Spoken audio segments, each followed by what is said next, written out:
Assalamualaikum warahmatullahi wabarakatuh.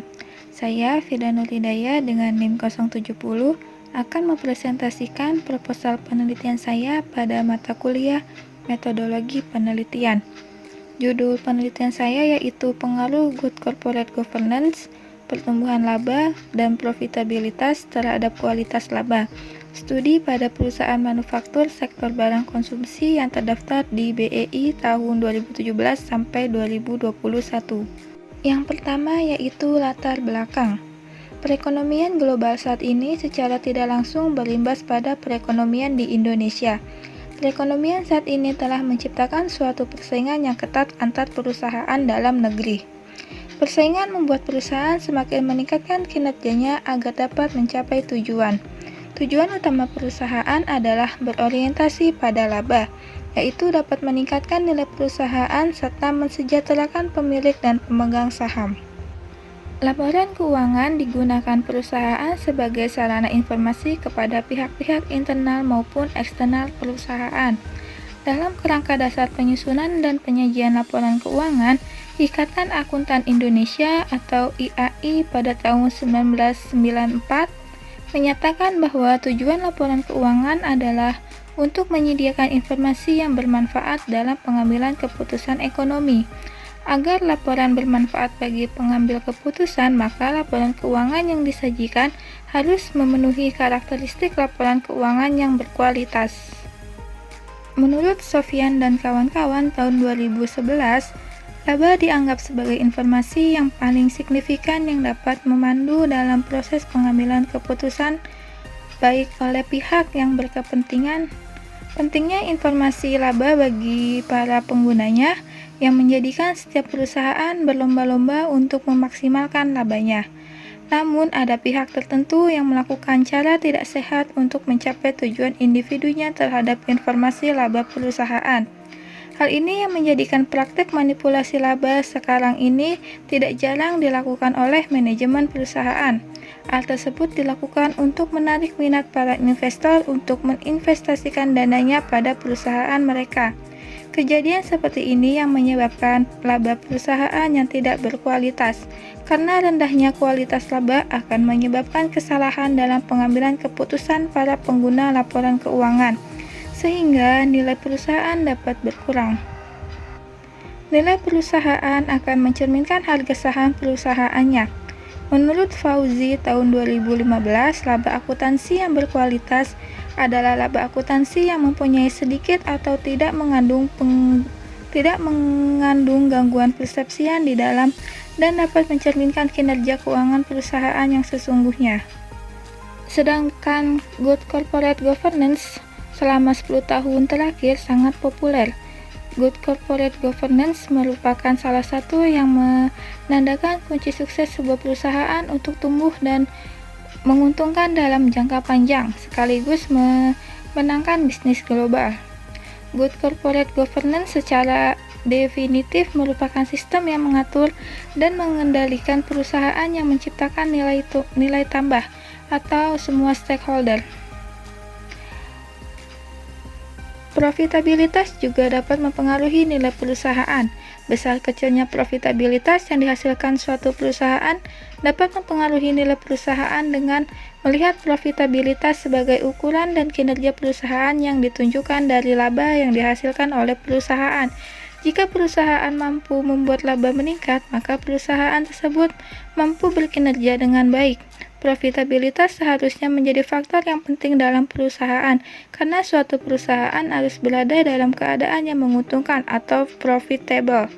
Tanpa adanya keuntungan, maka perusahaan akan kesulitan dalam mendapatkan modal dari pihak eksternal. Tingkat profitabilitas dapat dijadikan sebagai dasar pengambilan keputusan investasi, karena untuk mengukur kemampuan perusahaan dalam menghasilkan tingkat pengembalian atas investasi yang dilakukan. Penelitian sebelumnya yang dilakukan oleh Nur Mayasari tahun 2012, Prastika 2012, dan Al-Majali tahun 2012 menemukan bahwa profitabilitas berpengaruh positif terhadap nilai perusahaan.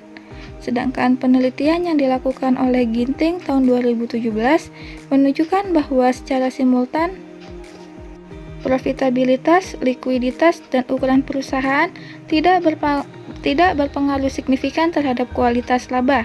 Secara parsial, profitabilitas, likuiditas, dan ukuran perusahaan secara signifikan tidak berpengaruh terhadap kualitas laba.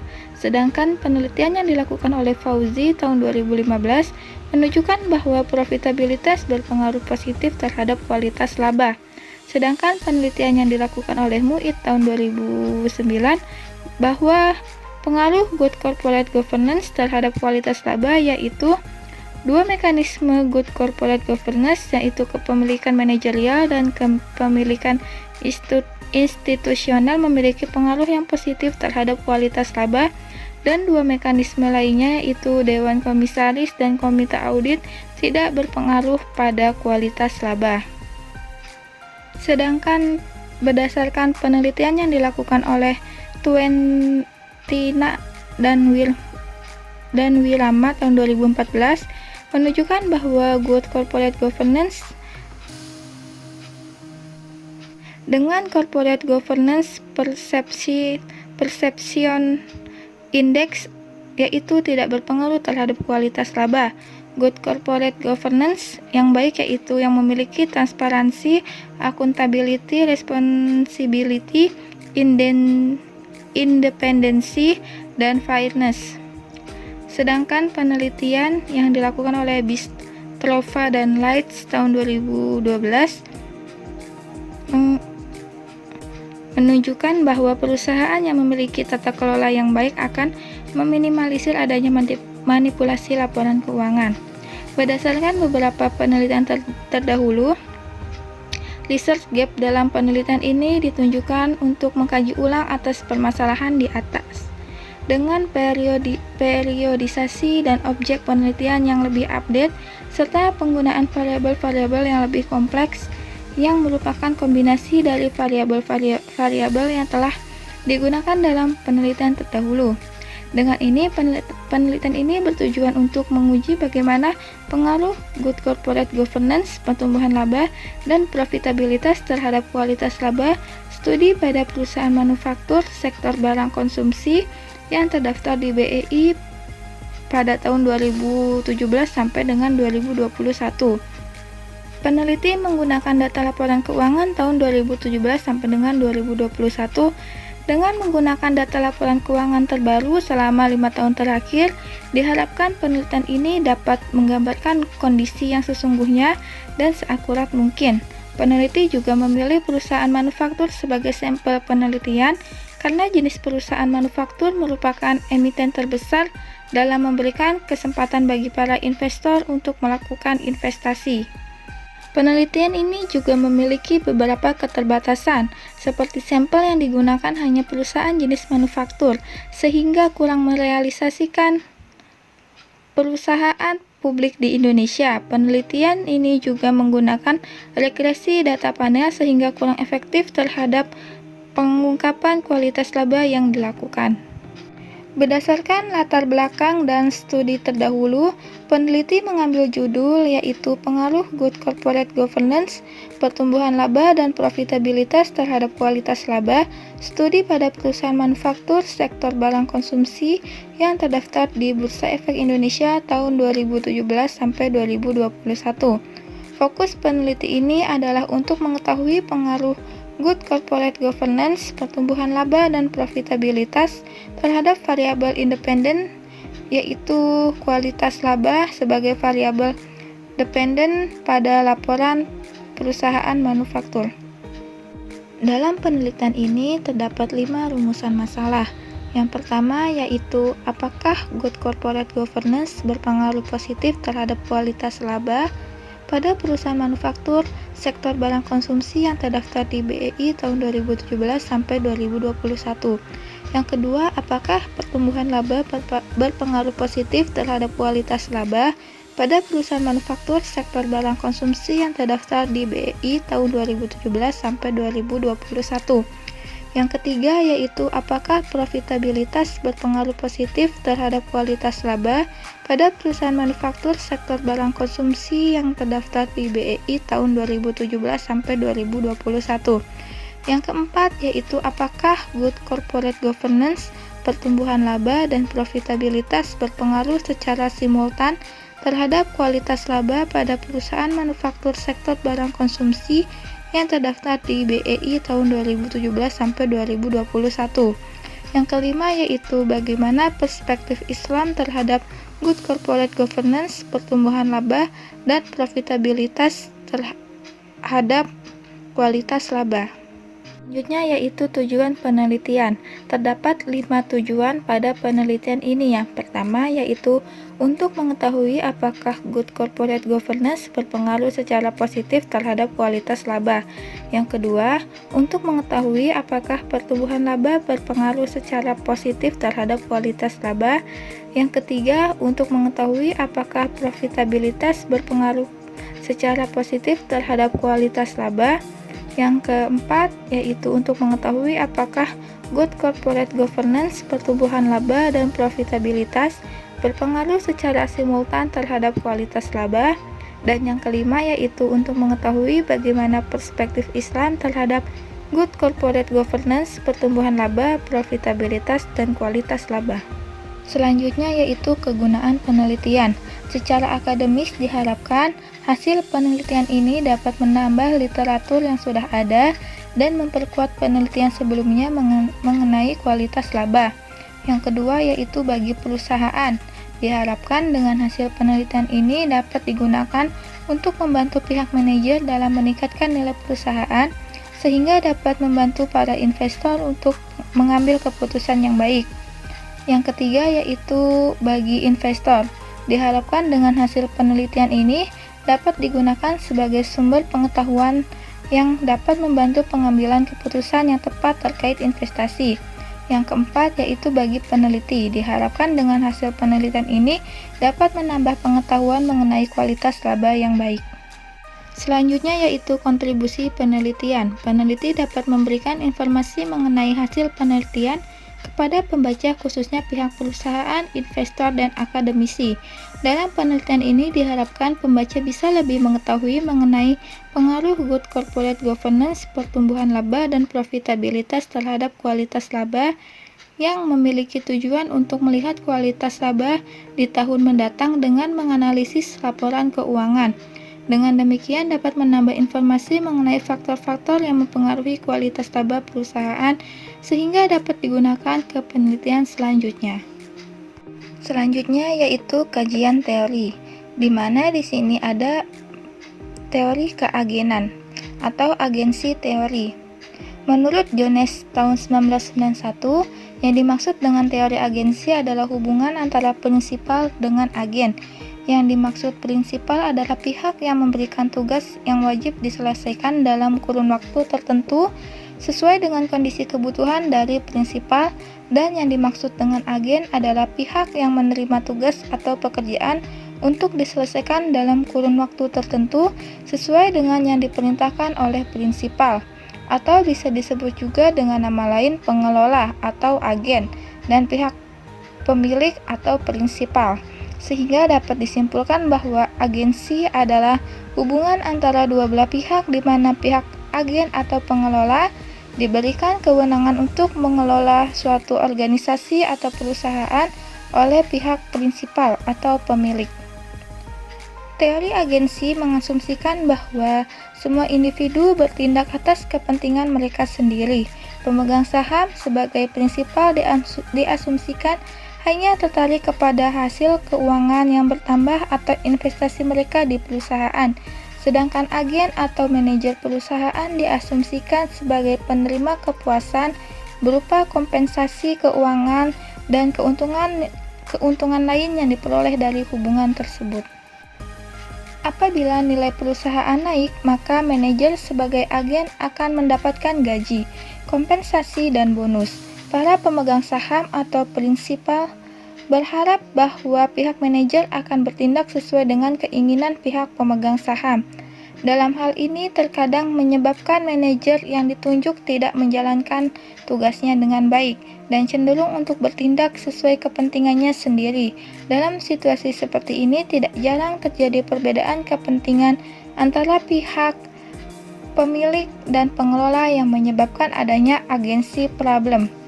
Jadi dapat disimpulkan bahwa teori agensi merupakan suatu kontrak yang melibatkan satu atau lebih orang atau prinsipal memerintahkan orang lain atau agen untuk melakukan wewenang kepada agen untuk membuat keputusan yang terbaik bagi prinsipal. Yang kedua yaitu kualitas laba. Sebuah perusahaan pasti mempunyai tujuan untuk mendapatkan laba. Secara konsep, laba bertujuan untuk memberikan pengukuran pada perubahan kekayaan pemegang saham atau stakeholder selama satu periode dan estimasi profitabilitas bisnis saat ini, yaitu sampai sejauh mana bisnis tersebut dapat menutupi biaya operasi dan memperoleh imbal hasil untuk para pemegang sahamnya. Kualitas laba mengacu pada relevansi laba dalam mengukur kinerja perusahaan. Kualitas laba juga dapat didefinisikan sebagai laba yang dapat bermanfaat dalam pengambilan keputusan yang mempunyai karakteristik yang relevan, dapat dipercaya, dapat dipahami, dan dibandingkan. Laba dalam laporan keuangan sering digunakan oleh manajemen untuk menarik calon investor dan kreditor sehingga laba tersebut sering direkayasa sedemikian rupa oleh manajemen untuk mempengaruhi dalam pengambilan keputusan.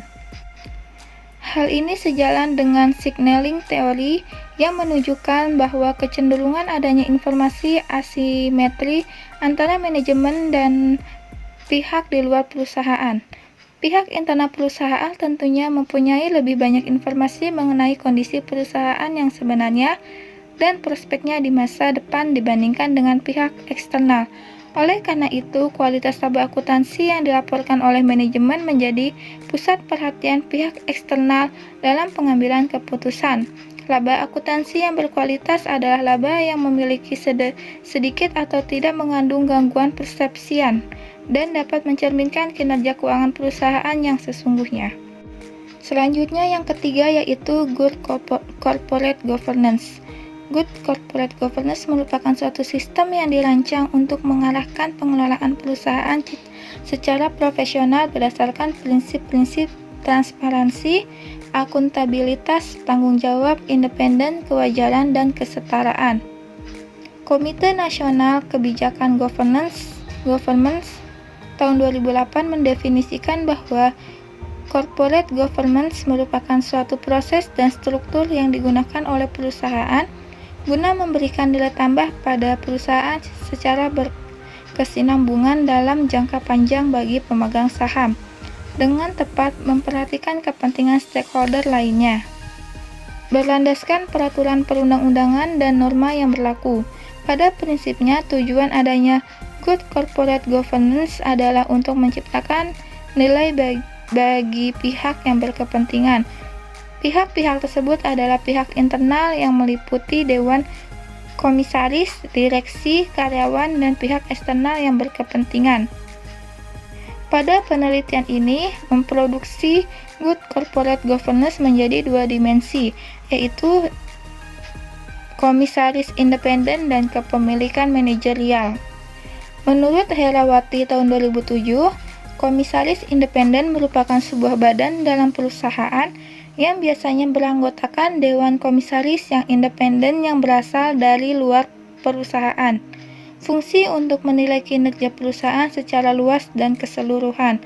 Komisaris independen bertujuan untuk menyeimbangkan dalam pengambilan keputusan, khususnya dalam rangka perlindungan terhadap pemegang saham, minoritas, dan pihak-pihak lain yang terkait. Keberadaan komisaris independen dalam sebuah perusahaan adalah untuk meningkatkan pengawasan dalam perusahaan dan memberikan pengaruh baik pada tiap pertimbangan pengambilan keputusan yang akan dilakukan oleh seluruh dewan komisaris perusahaan. Sedangkan kepemilikan manajerial menurut Herawati tahun 2007 adalah saham perusahaan yang dimiliki oleh manajemen secara pribadi maupun dimiliki oleh anak cabang perusahaan yang bersangkutan afisiasinya. Kepemilikan manajerial dalam perusahaan berpengaruh besar pada keputusan-keputusan yang akan diambil oleh perusahaan ke depannya. Kepemilikan manajerial juga menunjukkan tingkat kekuasaan manajer pada perusahaan. Jika semakin besar kepemilikan manajerial dalam perusahaan, maka semakin besar juga pengaruh kekuasaan manajer terhadap perusahaan. Namun, kekuasaan yang semakin besar pada manajer menimbulkan tanggung jawab yang lebih besar dalam menjalankan perusahaan.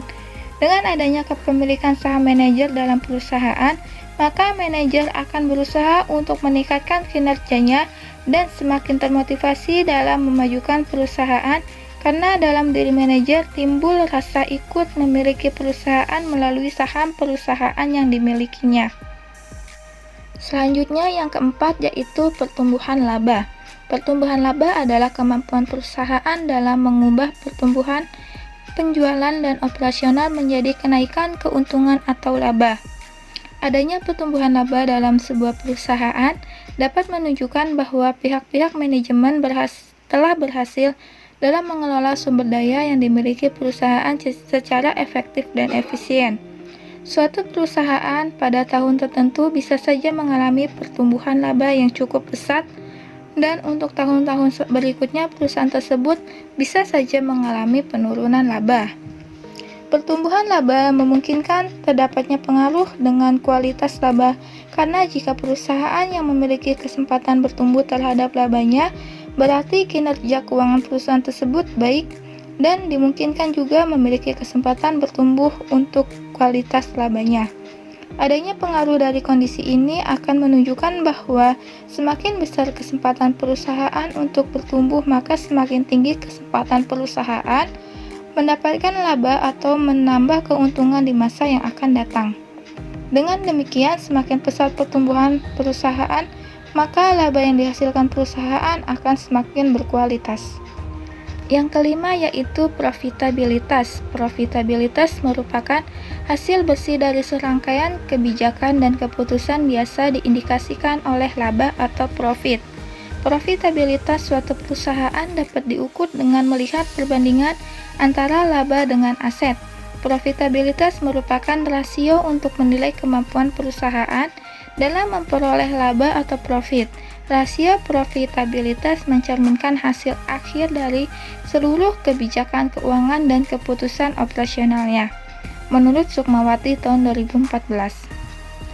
Rasio juga memberikan informasi tentang ukuran tingkat efektivitas manajemen suatu perusahaan. Rasio profitabilitas digunakan untuk mengukur perbandingan antara komponen yang ada di laporan keuangan, terutama laporan keuangan neraca dan laporan laba rugi. Ada beberapa cara untuk menghitung rasio profitabilitas. Yang pertama yaitu margin laba atas penjualan, merupakan margin yang dihitung dengan membagi laba bersih dengan penjualan, yaitu margin laba atas penjualan sama dengan laba penjualan dibagi penjualan. Sedangkan yang kedua yaitu pengembalian total aset. Rasio laba bersih terhadap total aset mengukur pengembalian atas total aset setelah bunga pajak yang dinyatakan sebagai berikut. ROA sama dengan laba bersih dibagi total aset. Yang ketiga yaitu rasio kemampuan dasar untuk menghasilkan laba. Rasio kemampuan dasar untuk menghasilkan laba dihitung dengan membagi jumlah laba sebelum pajak dan pajak dengan total aset yang dinyatakan sebagai berikut. BEP sama dengan EBIT dibagi total aset. Yang keempat yaitu pengembalian ekuitas biasa. Rasio akuntansi adalah kemampuan pengembalian atas ekuitas biasa atau Return on Common Equity atau ROE yang dinyatakan sebagai berikut. ROE sama dengan laba bersih dibagi ekuitas biasa. Selanjutnya yaitu tinjauan pustaka. Beberapa peneliti terdahulu yang telah melakukan penelitian mengenai pengaruh good corporate governance, pertumbuhan laba, dan profitabilitas terhadap kualitas laba, yaitu yang pertama, penelitian yang dilakukan oleh Paulina dan Lucidi tahun 2014 dengan judul penelitian Pengaruh Investment Opportunity Set atau IOS terhadap kualitas laba pada perusahaan manufaktur yang terdaftar di BEI tahun 2008 sampai 2012. Sampel yang digunakan dalam penelitian ini adalah perusahaan manufaktur yang terdaftar di BEI tahun 2008 sampai 2012. Metode yang digunakan adalah regresi linear berganda. Hasil yang diperoleh dari penelitian ini adalah leverage dan investment opportunity set atau IOS berpengaruh positif terhadap kualitas laba, sedangkan untuk ukuran perusahaan dan likuiditas berpengaruh negatif terhadap kualitas laba, sedangkan leverage, ukuran perusahaan, likuiditas, dan investment opportunity set secara bersama-sama atau simultan berpengaruh terhadap kualitas laba. Yang kedua yaitu penelitian yang dilakukan oleh Srimala Avni tahun 2014 dengan judul yaitu pengaruh persistensi laba, alokasi pajak antar periode, ukuran perusahaan, pertumbuhan laba, dan profitabilitas terhadap kualitas laba. Studi empiris pada perusahaan manufaktur yang terdaftar di BEI tahun 2010 sampai 2012. Sampel yang digunakan dalam penelitian ini adalah perusahaan manufaktur yang terdaftar di BEI tahun 2010 sampai 2012. Metode yang digunakan adalah regresi linear berganda. Hasil dari penelitian ini adalah persistensi laba dan ukuran perusahaan berpengaruh secara signifikan negatif terhadap kualitas laba. Untuk profitabilitas menunjukkan tidak adanya pengaruh terhadap kualitas laba, dan untuk pertumbuhan laba dan alokasi pajak antar periode berpengaruh signifikan positif terhadap kualitas laba. Selanjutnya penelitian yang dilakukan oleh Wati dan Putra tahun 2017 yang berjudul Pengaruh Ukuran Perusahaan, Leverage, dan Good Corporate Governance pada Kualitas Laba, menunjukkan bahwa Good Corporate Governance berpengaruh positif terhadap kualitas laba. Hal ini disebabkan oleh Good Corporate Governance meningkatkan kepercayaan investor dan kreditor dalam berinvestasi maupun memberikan pinjaman, sehingga kegiatan operasional perusahaan dapat berjalan lancar. Profitabilitas perusahaan meningkatkan dan pelayanan yang diberikan perusahaan dinilai baik oleh pasar, yang dapat mempengaruhi kualitas laba karena mendapat respon yang positif sehingga meningkatkan kinerja perusahaan. Selanjutnya yaitu penelitian yang dilakukan oleh Arif Raihan tahun 2014 yang berjudul Pengaruh Komite Audit Asimetri Informasi Ukuran Perusahaan, Pertumbuhan Laba, dan Profitabilitas terhadap Kualitas Laba, studi pada perusahaan manufaktur yang terdaftar di BEI tahun 2009 sampai 2010. Sampel yang digunakan dalam penelitian ini adalah perusahaan manufaktur yang terdaftar di BEI tahun 2009 sampai 2010. Metode yang digunakan adalah regresi linear berganda. Hasil penelitian ini adalah komite audit asimetri informasi dan ukuran perusahaan tidak berpengaruh secara signifikan terhadap kualitas laba, sedangkan untuk variabel pertumbuhan laba dan profitabilitas berpengaruh secara signifikan terhadap kualitas laba. Selanjutnya yaitu hipotesis. Hipotesis merupakan jawaban sementara terhadap rumusan masalah yang akan diteliti serta berbentuk kalimat pertanyaan. Hipotesis juga sering dikatakan sebagai jawaban teoritis karena jawaban yang diberikan diperoleh berdasarkan pada fakta-fakta empiris melalui pengumpulan data. Pada penelitian ini terdapat 4 hipotesis. Hipotesis yang pertama yaitu Good Corporate Governance berpengaruh positif terhadap kualitas laba. Hipotesis yang kedua yaitu pertumbuhan laba berpengaruh positif terhadap kualitas laba. Hipotesis yang ketiga yaitu profitabilitas berpengaruh positif terhadap kualitas laba. Dan hipotesis yang keempat yaitu Good Corporate Governance, pertumbuhan laba, dan profitabilitas secara simultan berpengaruh positif terhadap kualitas laba.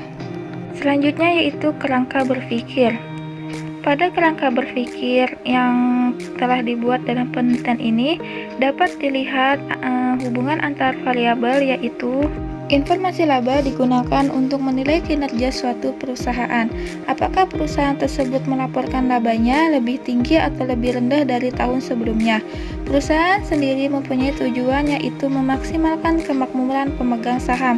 Tapi, jika kita melihat realitanya di lapangan, tidak jarang manajer memiliki tujuan lain yang bisa dikatakan mungkin bertentangan dengan tujuan utama perusahaan.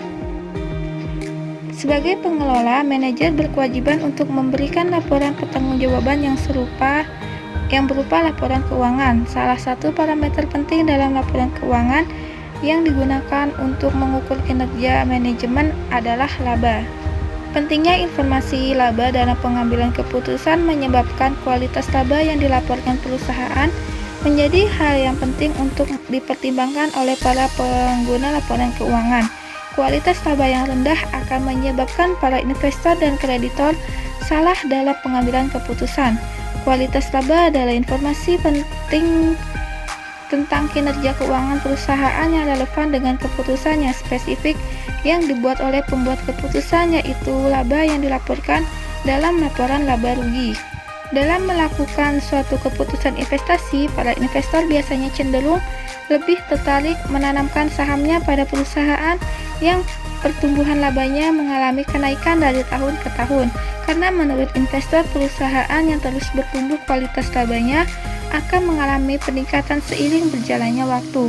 Untuk mengurangi terjadinya praktek manajemen laba, maka perusahaan perlu menerapkan mekanisme good corporate governance yang digunakan sebagai sistem pengendalian dan pengelolaan perusahaan.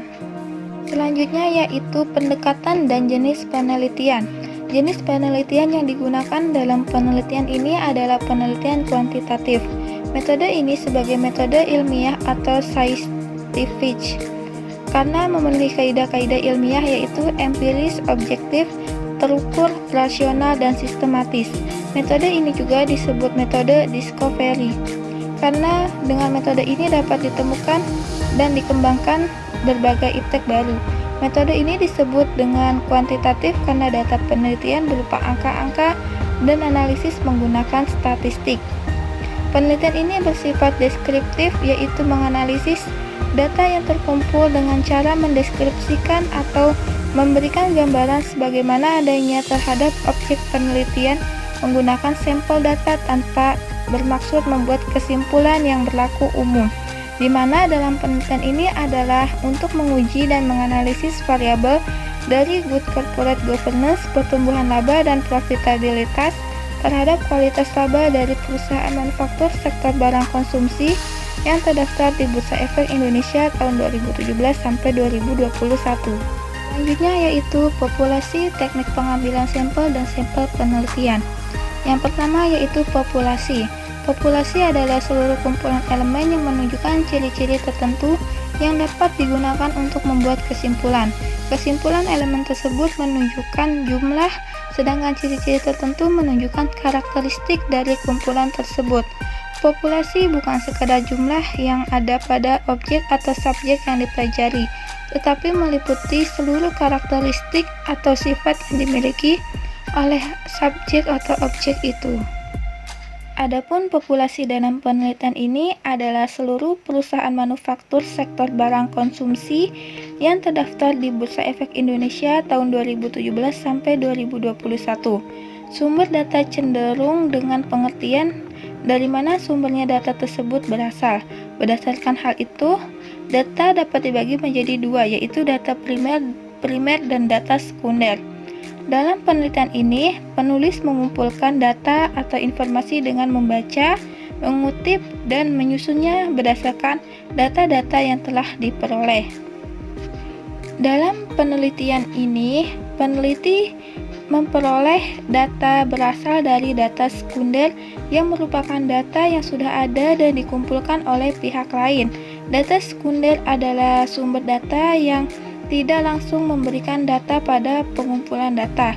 Beberapa sumber data sekunder yang peneliti peroleh antara lain yaitu pengumpulan data-data dari laporan keuangan dan annual report perusahaan yang terdaftar di Bursa Efek Indonesia tahun 2017 sampai 2021, atau yang berasal dari jurnal dan buku-buku sebagai bahan pelengkap dalam penelitian ini.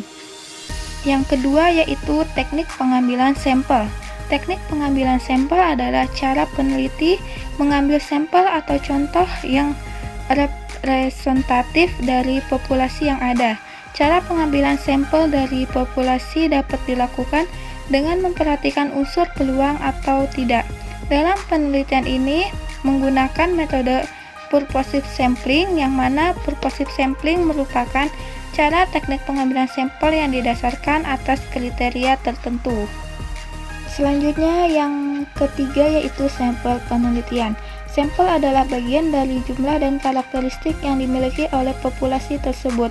Jadi yang dimaksud dengan sampel adalah wakil yang telah dipilih untuk mewakili populasi. Sampel ini merupakan cerminan dari populasi yang sifat-sifatnya akan diukur dan mewakili populasi yang ada. Dengan adanya sampel ini, maka proses penelitian akan lebih mudah dan sederhana. Sampel yang baik adalah sampel yang dapat mewakili karakteristik dari populasinya dan ditunjukkan dengan tingkat akurasi dan presisi. Sedangkan sampel yang digunakan dalam penelitian ini harus sesuai dengan karakteristik yang digunakan. Proses penyelesaian sampel berdasarkan dengan kriteria yang telah ditetapkan, yaitu sebagai berikut. Yang pertama, perusahaan yang terdaftar di Bursa Efek Indonesia yang termasuk kategori perusahaan manufaktur, sektor barang konsumsi, dan mempublikasi laporan keuangan pada tahun 2017 sampai 2021.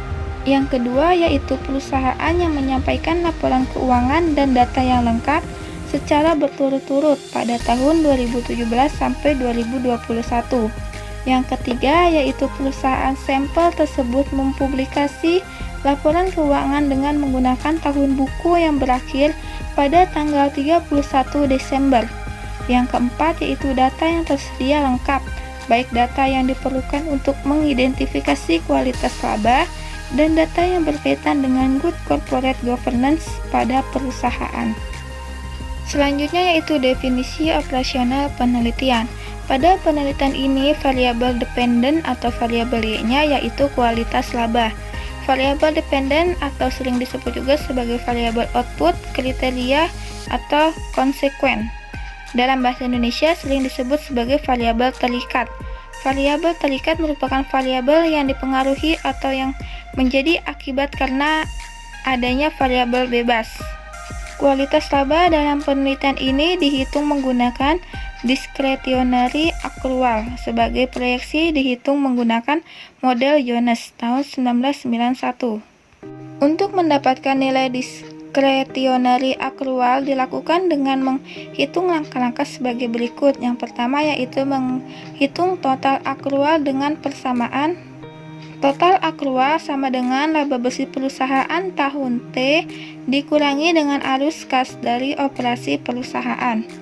Yang kedua yaitu menghitung nilai non-discretionary accrual dengan persamaan.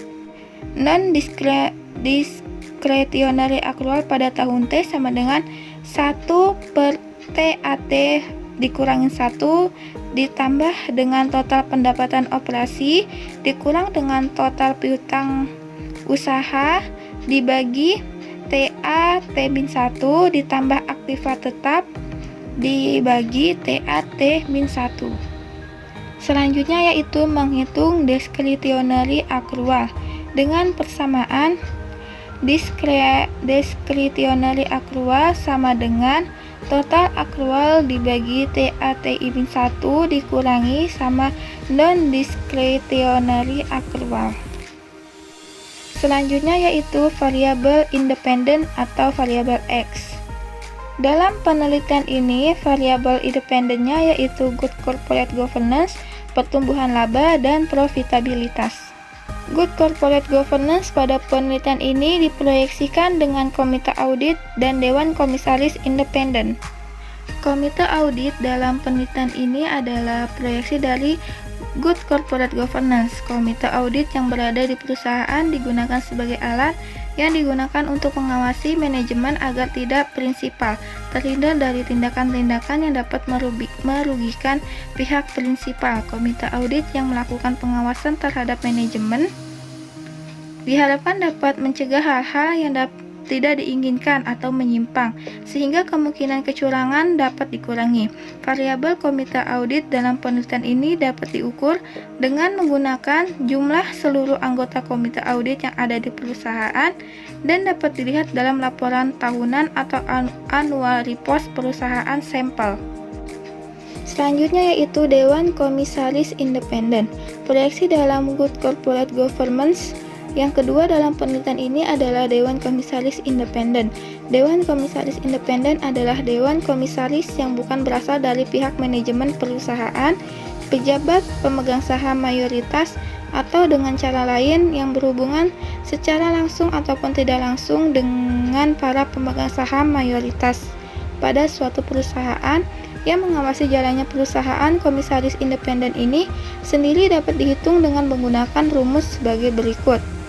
Yang dapat dalam laporan tahunan atau annual report perusahaan sampel. Rumusnya yaitu Dewan Komisaris Independen sama dengan jumlah Dewan Komisaris Independen dibagi jumlah Dewan Komisaris dikali 100%. Selanjutnya yaitu pertumbuhan laba. Pertumbuhan laba suatu perusahaan akan menjelaskan prospek pertumbuhan perusahaan pada masa mendatang. Perusahaan yang pertumbuhan labanya bersifat positif dapat memungkinkan bahwa perusahaan tersebut mempunyai kinerja perusahaan yang baik dan membuka peluang untuk bisa meningkatkan kualitas labanya. Pertumbuhan laba dapat dihitung dengan rumus pertumbuhan laba sama dengan laba tahun T dikurangin laba tahun T min 1 dibagi laba tahun T min 1. Laba tahun T min 1 yaitu laba tahun sebelumnya. Selanjutnya yaitu profitabilitas. Profitabilitas adalah tingkat keuntungan bersih yang mampu diraih oleh perusahaan pada saat menjalankan operasinya. Dalam penelitian ini, profitabilitas dihitung menggunakan Return on Asset atau ROA yang merupakan perbandingan antara earning after tax dengan total assets. Rumus yang dapat digunakan yaitu ROA sama dengan laba setelah pajak dibagi total aset dikali 100%. Selanjutnya yaitu model pengambilan data. Dalam penelitian ini ada beberapa metode yang digunakan dalam pengumpulan data, yaitu yang pertama studi pustaka. Studi pustaka merupakan metode yang dilakukan dengan memperoleh, membaca, dan mempelajari jurnal, artikel, buku, serta referensi lainnya. Data yang diambil peneliti dalam metode kepustakaan ini berasal dari jurnal-jurnal yang berkaitan dengan judul yang diteliti oleh peneliti, buku-buku literatur, dan penelitian sejenisnya. Yang kedua yaitu metode dokumen. Dokumen merupakan catatan penting yang telah terjadi. Dokumen bisa berbentuk tulisan, gambar, atau karya-karya dari seseorang. Dokumen yang berbentuk tulisan contohnya adalah catatan harian, biografi, peraturan kebijakan. Dokumen yang digunakan oleh peneliti dalam penelitian ini yaitu dokumen yang berbentuk laporan annual report dan laporan keuangan dari perusahaan terkait. Selanjutnya yaitu metode analisis data. Dalam penelitian ini, metode analisis data yang digunakan adalah metode analisis regresi data panel. Data panel adalah data yang terdiri dari kombinasi data time series dan data cross section. Penelitian ini menggunakan bantuan software EView 9 sebagai alat dalam analisis data. Yang pertama yaitu model estimasi regresi data panel. Teknik analisis data yang digunakan pada penelitian ini adalah regresi data panel. Data panel atau pooled data adalah kombinasi data cross-section dan time series. Dalam mengestimasi data panel terdapat 3 pendekatan yang biasa digunakan, yaitu yang pertama model common effect. Teknik ini adalah teknik yang paling sederhana yang dapat digunakan untuk mengestimasi data panel hanya dengan mengkombinasi data cross-section dan data time series. Dengan menggabungkan data cross-section dan time series, kemudian data tersebut diperlakukan sebagai satu kesatuan pengamatan untuk mengestimasi model dengan metode ordinary least square. Yang kedua yaitu model fixed effect. Pendekatan metode kuadrat terkecil biasa adalah pendekatan dengan mengasumsikan bahwa intercept dan koefisien regresor dianggap konstan untuk seluruh unit wilayah atau daerah maupun unit waktu. Salah satu cara untuk memperhatikan unit cross section atau unit time series adalah dengan memasukkan variabel dummy untuk memberikan perbedaan nilai parameter yang berbeda-beda, baik lintas unit cross section maupun unit time series.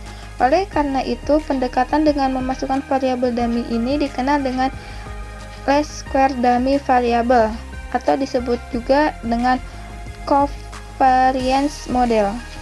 Yang ketiga yaitu model random effect. Model ini mengestimasikan data panel di mana variabel gangguan mungkin saling berhubungan antar waktu dan antar individu dan diasumsikan sebagai subjek penelitian memiliki perbedaan intercept. Model ini memperhitungkan error dari cross section dan time series. Untuk mengestimasi masalah ini dapat digunakan variabel residual yang dikenal dengan model random effect atau REM. Selanjutnya yaitu yang kedua, pemilihan model estimasi regresi. Dalam memilih model estimasi regresi, ada 3 model estimasi regresi data panel yang kemudian akan dipilih model mana yang paling tepat atau sesuai dengan tujuan penelitian. Terdapat 3 macam uji, yaitu uji Chow atau likelihood test, uji Hausman, serta uji Lagrange multiplier. Yang pertama yaitu uji Chow. Uji Chow ini bertujuan untuk menentukan model estimasi regresi yang tepat digunakan dalam penelitian antara model common effect atau fixed effect yang nantinya akan digunakan oleh peneliti. Kriteria dengan pengujian ini adalah dengan hipotesis HO sama dengan model common effect dan H1 sama dengan model fixed effect. Kriteria dalam pengambilan keputusan adalah A sama dengan 0,05. Yang pertama, apabila nilai dari probability cross effect chi-square lebih kecil sama dengan 0,05, maka HO ditolak sehingga akan menggunakan model fixed effect. Yang kedua, apabila nilai dari probability cross effect chi-square lebih besar dari 0,05, maka HO diterima sehingga yang digunakan adalah model common effect. Yang kedua yaitu uji Hausman. Hausman test adalah pengujian statistik sebagai dasar pertimbangan dalam memilih apakah menggunakan model fixed effect atau model random effect.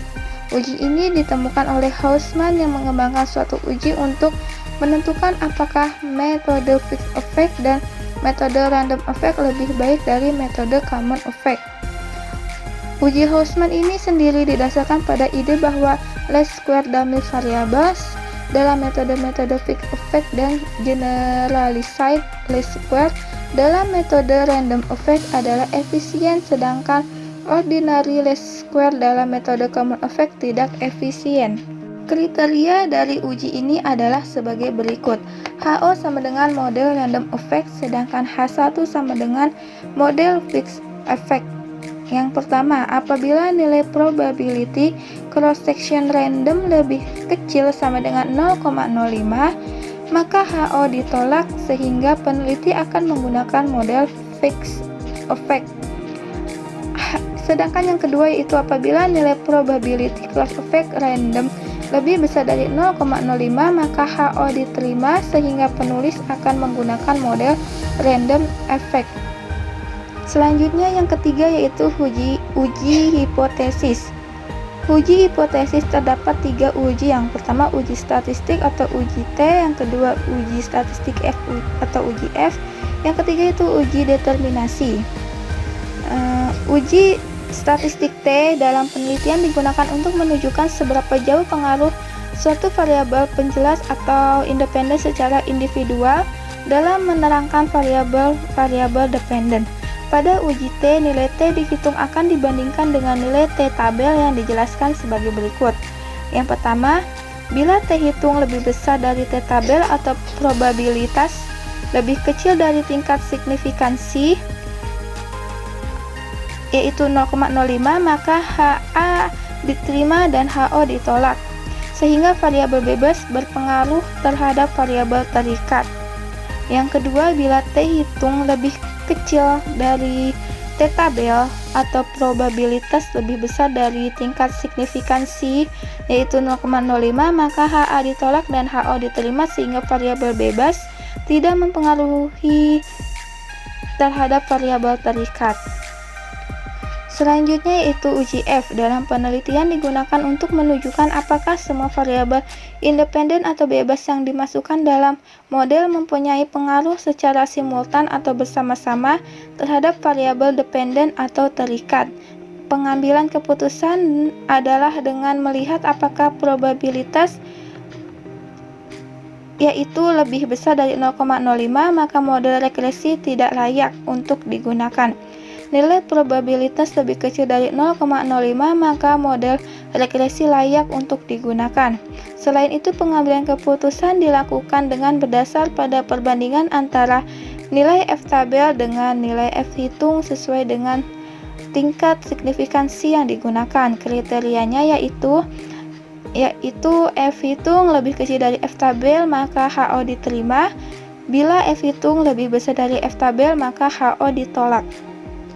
Selanjutnya yaitu uji determinasi, digunakan untuk mengukur seberapa jauh kemampuan model dalam menerangkan variasi variabel dependen. Nilai koefisien determinasi adalah antara 0 dan 1. Jika koefisien determinasi semakin mendekati 1, maka semakin kuat pengaruh variabel independen terhadap variabel dependen, dan koefisien determinasi mendekati 0, maka dapat dikatakan semakin kecil pengaruh variabel independen terhadap variabel dependen. Sekian presentasi dari saya, semoga apa yang saya jelaskan bisa bermanfaat dan bisa dipahami. Bila ada salah kata dan salah dalam penyampaian, mohon dimaafkan. Wassalamualaikum warahmatullahi wabarakatuh.